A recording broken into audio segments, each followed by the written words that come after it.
And we are back with Sovereign Syndicate. And we're starting with Clara, a courtesan. That sounds better.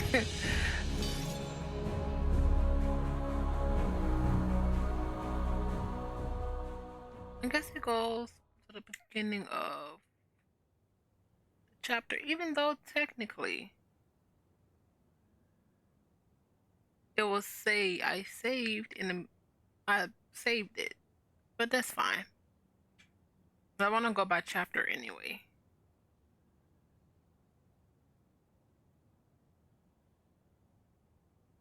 Revolutionary feats of engineering and shameless displays of wealth, a common sight in London. Yet rarely does one come across that which combines the technological prowess and financial abundance. Enter Silas' airship. Its gilded frame and sheer size, literally and figuratively, casting a deep shadow over the city's slums and wealthy districts. Shafts of sunlight filtered through the windows that wrapped around each of the airship rooms, bathing them and their occupants in a warm glow. Pipes and polished wooden floors rumble through the spanning of the airship's propellers. You feel like you're standing within a slice of the future.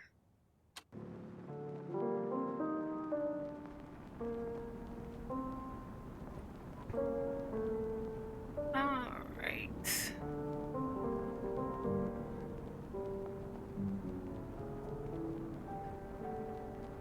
Chiffonier.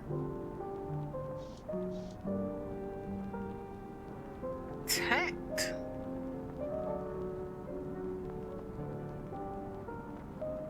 Another night wearing this perfume would drive me mad, but Silas always gives bigger tips when I wear his gifts. Another dreadful night, or one more day in London? I must choose the lesser evil, I suppose.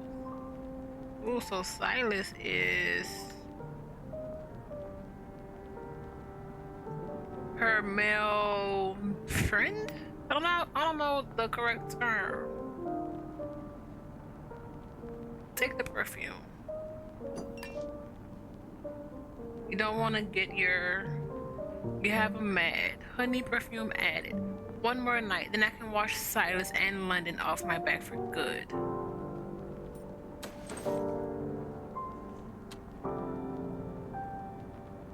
Oh, we can spritz it. A vial of perfume gifted to me by Lord Silas. Smells of rose water, honeysuckle, and paid affection.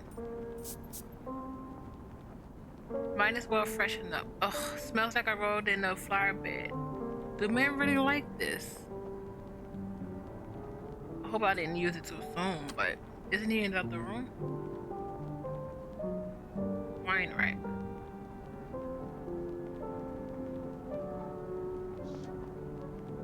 A small but carefully curated selection of wines and one bottle of good gin. Strangely distinct in high society way. Judging by the label, Silas named this brand of gin after his wife, perhaps as an attempt to make amends. If I fancied it for myself, now is the time. The Cyclops is dead to the world.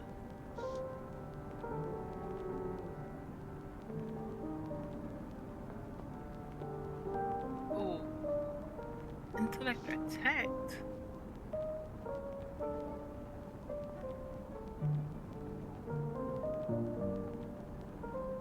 Take a furtive look at the rack.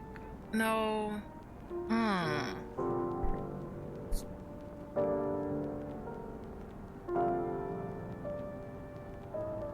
I wouldn't be much of a guess if I got my fingerprints all over the man's boobs.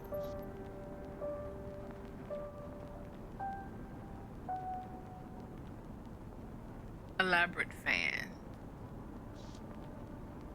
On the sideboard sits an elaborate folding fan with a note beneath it. In prim and proper cursive it reads, a token of my affection. And further down, a trinket of fascinating complexity and refined beauty. A fitting gift for my dear Miss Clara Reed. Intuition. That's actually quite thoughtful of him. He's married. He doesn't care though, I guess. Pretty little thing, isn't it? Quite bulky for an accessory, however. Fan collector? What? New fans. Huh. How does it look? It really looks, it is bulky.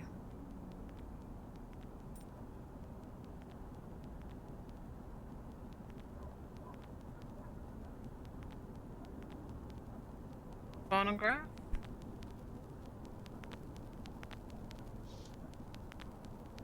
Self-image. You've seen her before. Martha used to play a song with me. Used to play a song with one of these. What was the melody again?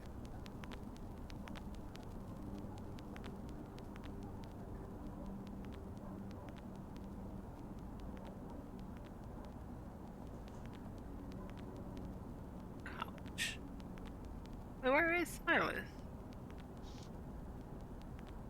A similar fabric to the boots and the velvet rolls, with fewer stains, evidently. Nothing here.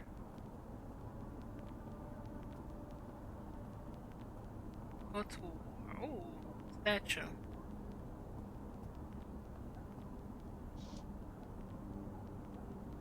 Terracotta, chipped amethyst. I wonder who stole the original. I don't want to go to the wharf yet. View.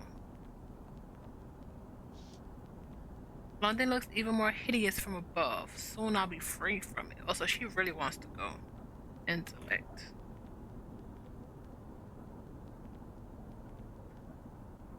Traveling trunks. What do you have? The luggage set is less organized than mine back at the Royal Suite. Like Tenor and Silas, akin on the outside, but with a different sort of discontent in their hearts.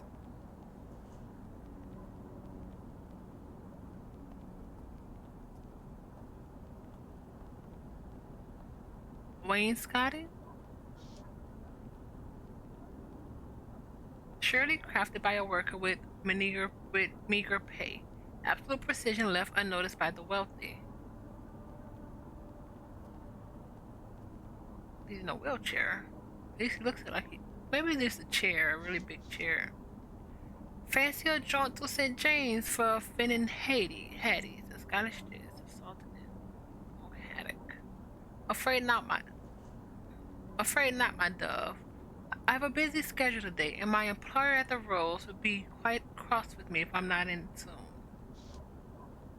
Is he a Cyclops? This early in the day? Zeus's beer, she runs a tight ship then. Respectable shops and taverns won't come unsheltered for ages yet, but the Dollies are already breaking bread and scrubbing up the day. No rest for the wicked, as they say. So we'll see.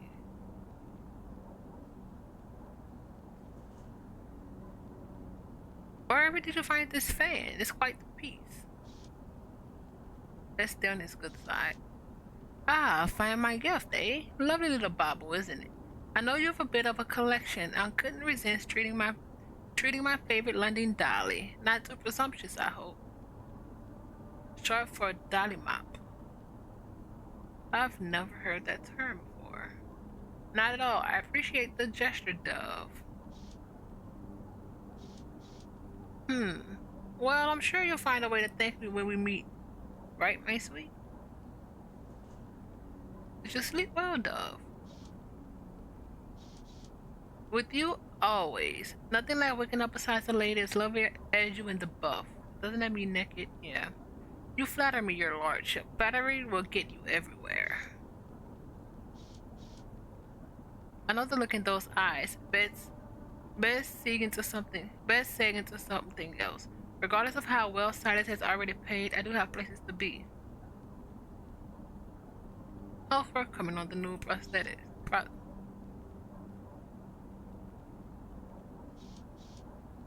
Wonderfully. Couldn't be happier with it. I can't wait for the public to see it. This will revolutionize the way work is done in our fair city, and play for that matter. We'll be lunching ahead of schedule at this rate. If only the blasted foreman could do his job. Trouble on the production line.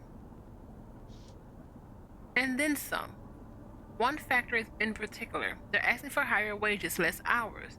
You know how it is, my sweet. Nothing I haven't said. At length. Christ above, the greed, the laziness. Do they not understand how deeply they're hurting this industry, slowing us down? Yeah, let us show us. Oh, wait, really? Why? Let scientists know your thoughts on the matter. Why do you care? And that's why I didn't want to do it. They're at the backbone of the industry at the end. Perhaps their contentment would increase productivity? Contentment? Why should they not be content? I swear, my sweet, I'm this close to another round of cuts. Let's see them complain about fewer hours when the alternative is none. Freeze them out. See how they like to lose their house. Does he honestly believe that any significant number of his workers could afford a house? Perhaps it's just a turn of phrase? When would you like to meet again, Lord Bragg? Now, enough of that. Is it silence for you, my little minx? Lord Bragg. The novice never wears thin. I pray only that more... Oh, he is a Cyclops. I pray only that more Cyclops may someday follow in my footsteps and earn Her Majesty's praise. For all his bluster, there are some causes he truly does care about. But to your question, I'm afraid I'll have to get in touch. Busy these coming days, and plenty of irons in the fire. But mark me, I'll send word to my sweet Miss Clara as soon as I'm free. I'll look forward to it. I'll best be off. It was a wonderful as always. Don't be a stranger, my dove. Of course not, my dear. I'll be seeing you sooner rather than later, I think. Till then.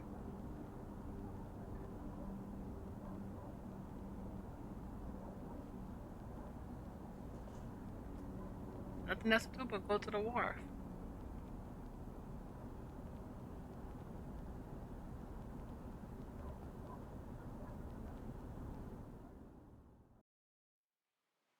Soft light breaks through the dense London fog and falls across the leafing pane of the fishmonger's stall. This close to the sea, the smog of London is uncertain by the salty bit of tidal decay. Fish bones and English waste mingle on the edge of the metropole, coating the stone walls of the quay and cobbles below in the thin and foaming slick. Escape is close at hand. Is close at hand, and the tawny cavern which has been your living tomb shall be no more, fate willing. When they search for you in the morning, they'll find little more than an empty room with its doors flung wide. Just one more night of this. So she's running away. She's not just leaving.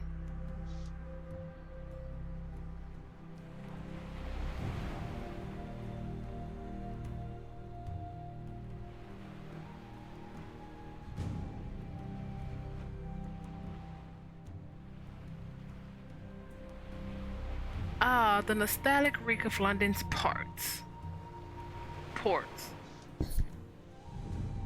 It's a fine day by London standards, quite nearly refreshing. Almost a pity to spend it bustling about making plans for my egress.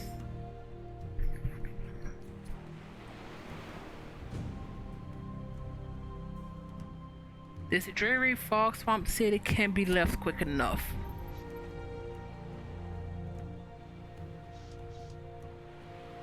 My musings are cut short by the hacking gasper cough of the longshoreman, somewhere off a ways, hauling his cargo for the day.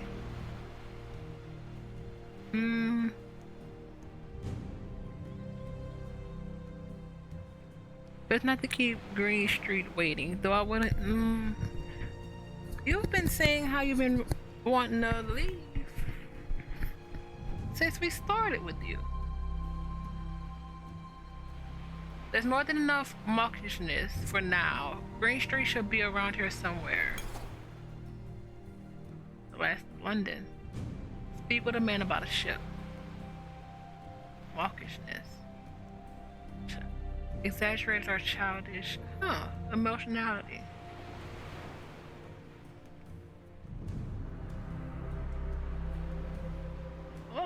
cool to the street level.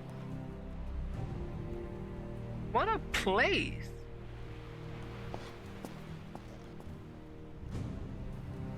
Oh, wow.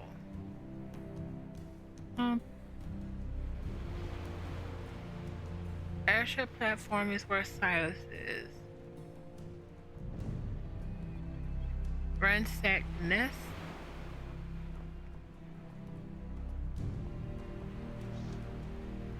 A raven's nest abandoned. No, ransacked. Likely by a rogue automaton pigeon while the nest inhabitants were away. So much happening. Centaur Dockhound. This Centaur Dockhound has clearly been through it. She must have a rap sheet a mile long. Huh. This is one of Molly's better qualities. She protects her flock from the law. Molly O'Mallory, leader of the Dockhound, the most powerful criminal gang in the East End. Alright there, I'm Clara Reed, an associate of Molly's? Huh? I've never seen you before, and I'm usually good at spotting those who stand out. Any road, I'm Helena Bailey. Molly and I used to run together in the old days. That's ended. I'm what you might call a private contractor now. Yeah, sound like there's some dash behind that. What's Molly's games these days? We don't have a lot of intellect. We need a 20 for that. Nope. The kind of game you don't win if you ring your mouth. Fair enough. Helena Bailey is done with me. Son of a gun. Gears and cogs.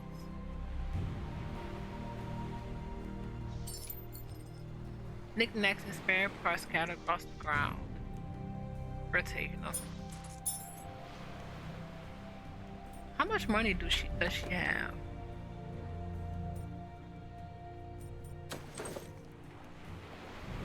Oh, she did have more. She had way more than Atticus.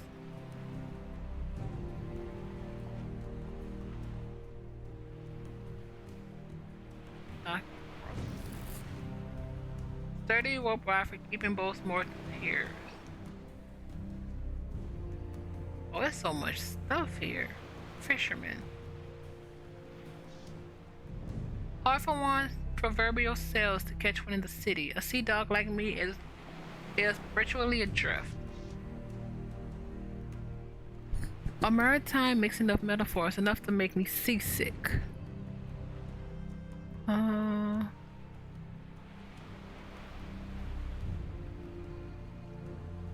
Hey, it is dire straits, particularly for the poor. Let's hope the future holds promise for us all.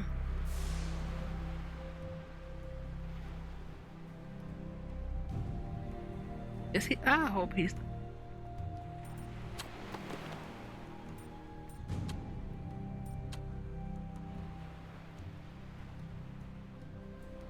Gray Street on the London docks.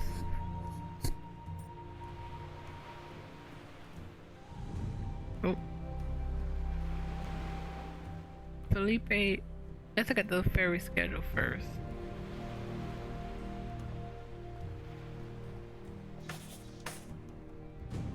Here's where the steam ferry leaves from. No one around at the moment. Only my reflection in the drab river water to keep me company.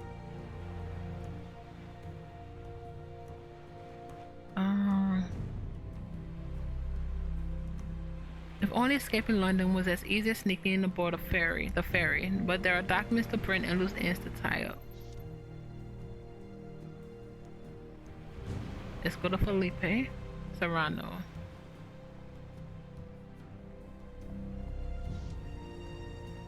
A regular at the rows, the wiry young Spaniard gazes wistfully across the canal.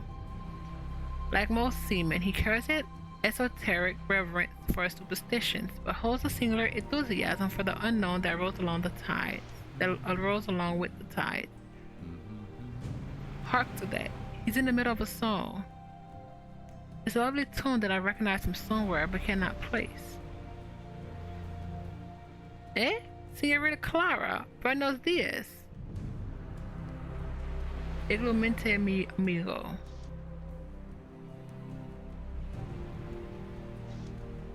My apologies, Clara. My head was in the clouds. Head in the clouds indeed. Polymath? Ask him what song he was singing. What was the song that you were singing just now? I was singing? Oh, I had no idea. I only understood a few words, but it sounds passionate. I took my head and smiled at him a bit.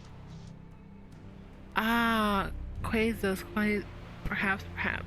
It's a song from Violetta. A troop was touring in Spain along my last visit home. Just the title of the era alone spoke to me. The Mia Valente Spiriti. It perfectly describes how full my heart feels. I haven't heard of it. Oh, well, you're missing out, Senorita Clara. Because it is very beautiful. And he's talking about how full his heart is? Dear me. Who might he have taken up with?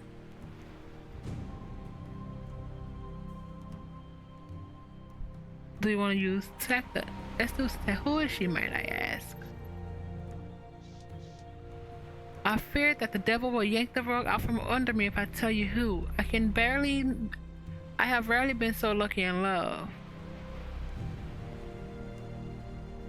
And she recuperates? See, because at first she took my money, but last night she did not. She pressed it back into my palm and kissed me. Oh. This is dangerous for her, but this is the way it is so often in love, isn't it, Clara? Oh my God, when I was walking home, I felt as if the fisherman's words fade as I grappled with what he revealed. In this line of work, there is a rule that reigns supreme, always accept payment. Even if her actions are sincere, she has reaped the service on all of us. A cruel term by process meaning having sex?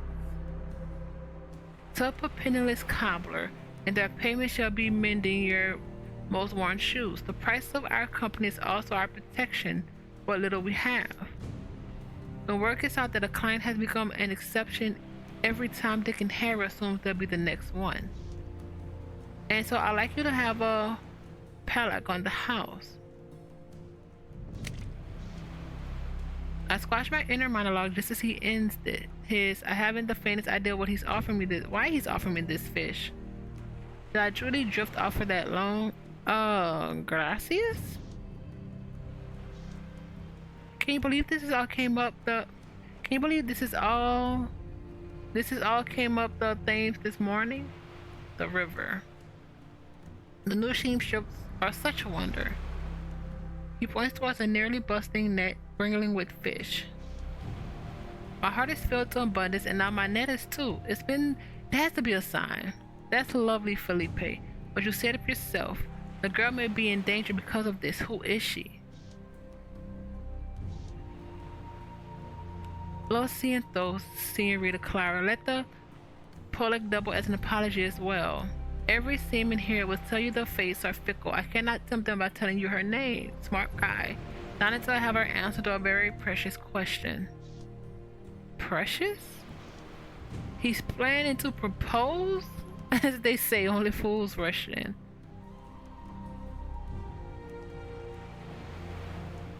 Well, I hope the fates will look kindly upon you.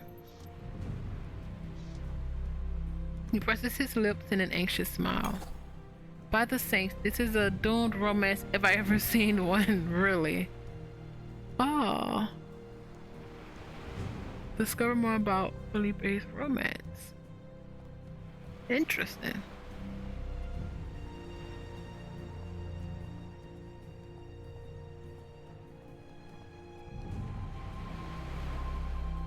She's not gonna want to talk to us. We're not going to a square right now. Let's go. Let's talk to the Navy officer. Oi there. Don't sway away from me too soon. Name's Glenn Forrester, Lieutenant in the Royal Navy. Let's humor him. We don't want any problems right now. A Navy man. But I'm Clara Reed. It's a pleasure to be acquainted. That's right, but I'm retired to be precise, but the active service took me all over the Mediterranean. If you ever want a sea tale, I'm your man. Let's listen. With a sea tale, let's hear it then. This encounter took place upon Thrinacia, a rocky little island barely worthy of a name to the southwest of Sicily. I was the officer in charge of a team of 7 sent ashore to replenish our fresh water. The land is quite barren there. They must have been hard pressed. When at last we found a stream high in the hills, we were ambushed by a cyclops. But this was more than a great monster who terrorized Odysseus than our London cyclops tradesmen and scientists and what have you. I've heard tell of them before, cyclops in remote areas ranging far above the city-dwelling folk. This creature was wild, animalistic, and a meter taller than any man or woman that I've ever seen before of their ilk. He jumped down from a high ledge, focused on us rather than on our stack of water casks upon which he broke a leg. He was a little trouble to vanquish then. Saints above! I have feared some kind of disaster. At least you didn't lose any men. What troubles me about the ambush on Thrinacia is that from then on I've been consumed with anti-cyclops prejudice. Bigotry runs rampant throughout London and the world for that matter. At least he admits it. That's true. Logically, I know it is wrong to judge an entire species based on one harrowing event, so I strive to be conscious of these emotions the better to counter them. Prejudice can often get the better of us. For example, everyone takes me for a dolly, someone who needs a male escort to defend herself.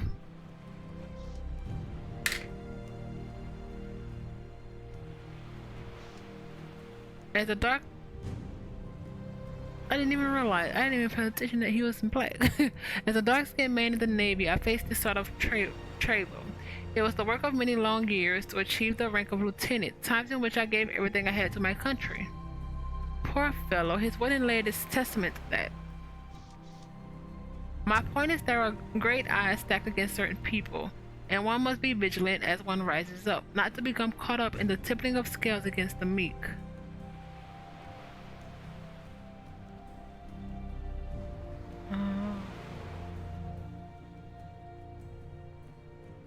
I admire your resolve, Mr. Forrester. It's a firm reminder that there's always a better way of looking at the world. Happy as ever to share my side of things, and here's my way of saying thanks for lending an ear. He passes a bottle of brown liquor.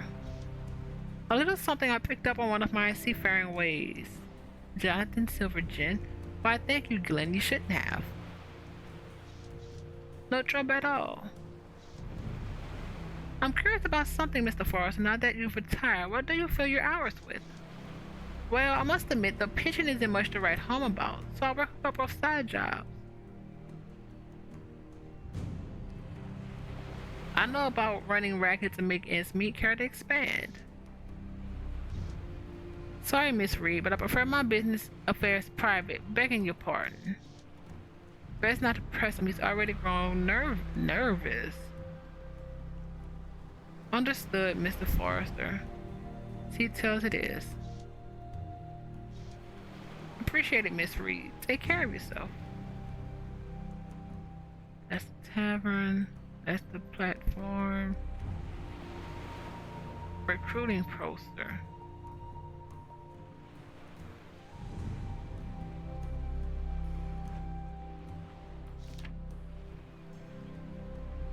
Throw off the yoke of the spotted gang bosses to join the docklands.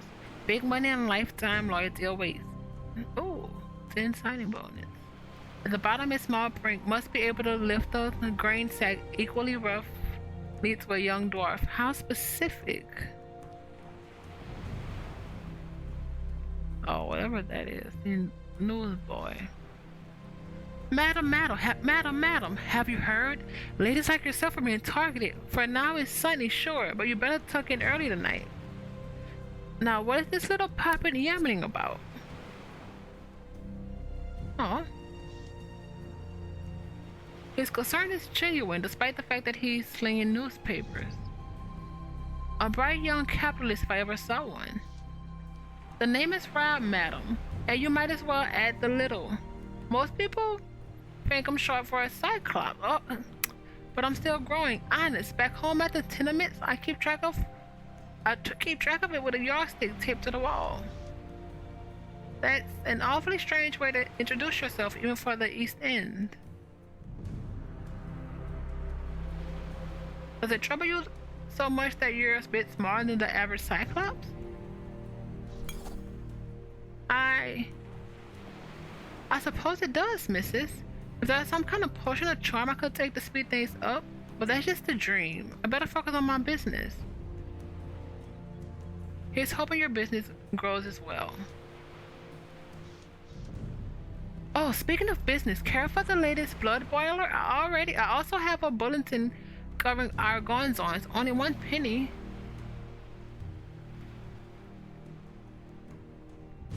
What's it you're selling? Broadsides? Single sheet of paper printed on one side. And choirs of sheet music, not to mention the latest of the courtesan killer. Oh. A story that could well have been written about me should Lady Luck abandon me, so. Here's a shilling, but keep the broadside. Tell me what you've heard about this mystery killer. I guess we...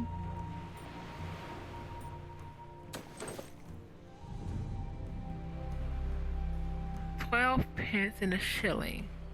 12 shillings in a pound. So we have £5. I think that's I don't know if it's 3 or 5. 3 shillings and 2 pence.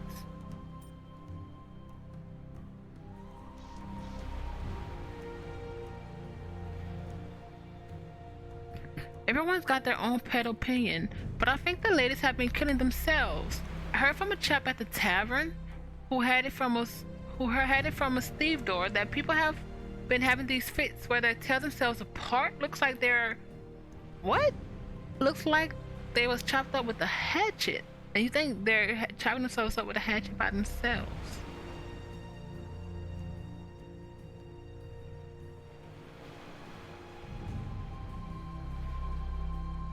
I suppose any theory is better than what the coppers have presented, which is bluntly nothing. Perhaps I'll ask around at the roast if I have the time. Thanks, madam. I seem to anchor at the docks quite often. Mightn't you know something about the fellow outside the tavern? Glenda, you mean? Buys my little cigarettes, but never papers. Have you an idea what he does for a living, aside from standing by the tavern telling stories? Hope he's not the killer. Oh well, good madam. He's an ambulance driver. No, does a bit of business with Mr. Gray, if I'm not mistaken. Garden Gray, that is. Garden Gray, the keeper of the apothecary over in Sorry Square. But the old seller is cagey about his jobs. I don't advise you asking him direct like, or he might shut his yapper. Old prodigal that he is. And he's talking to you and buying stuff from you, so he's really just trying to get away, to let go of the prejudice he has. I best be going now, little duck. Watch out for the hobnails and don't work too hard, or those shoes will be worn down come winter.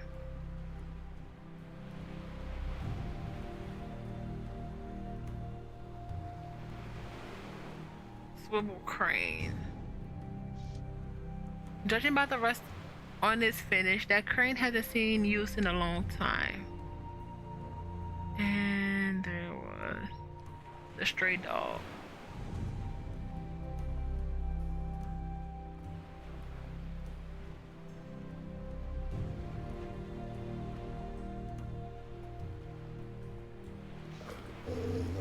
Oh, you're not a good dog. There's a blue Mercalli, strange seeing a pureblood without a collar. Perhaps he ran away? It looks like he's been into a few brawls at that. Needs a proper meal if you ask me. Oh, let's give him the fish from Felipe. Bit steak, I'm afraid, but I hope you like it. He sniffs at it, but doesn't seem interested. Perhaps that sort of salty fare is better fit for a feline. Then let's take it back then. Oh my god, your roll. He bit us. Face above, that's gonna leave a scratch.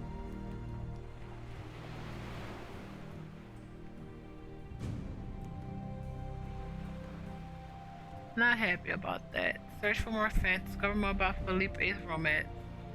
Think about the man about a ship. Keep your eyes peeled for some kind of growth medicine. And and feed the dog, right? At the waist?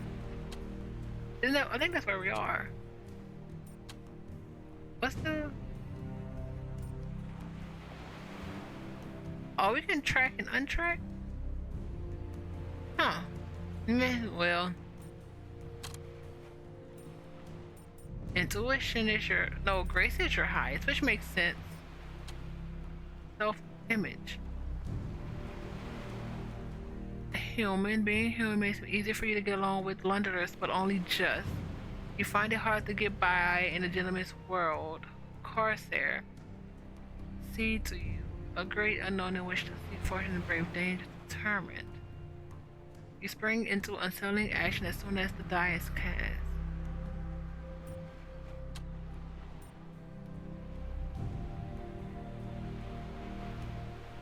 That's annoying.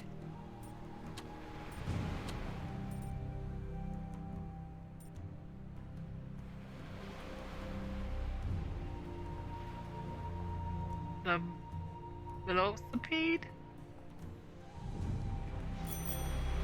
A stunning invention for its time, though it's dated now, with what the steam-powered locomotives I've seen along the avenue. Or it's a motorcycle. The spikes are permeated with rust. It must not be getting much use. All the same, I'm surprised it hasn't been stored and sitting out in the open like this.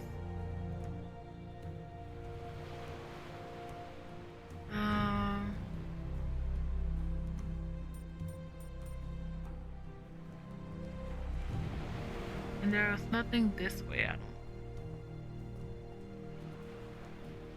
Yeah. That was a weird little... whatever that twitch was. Let's go into the tavern.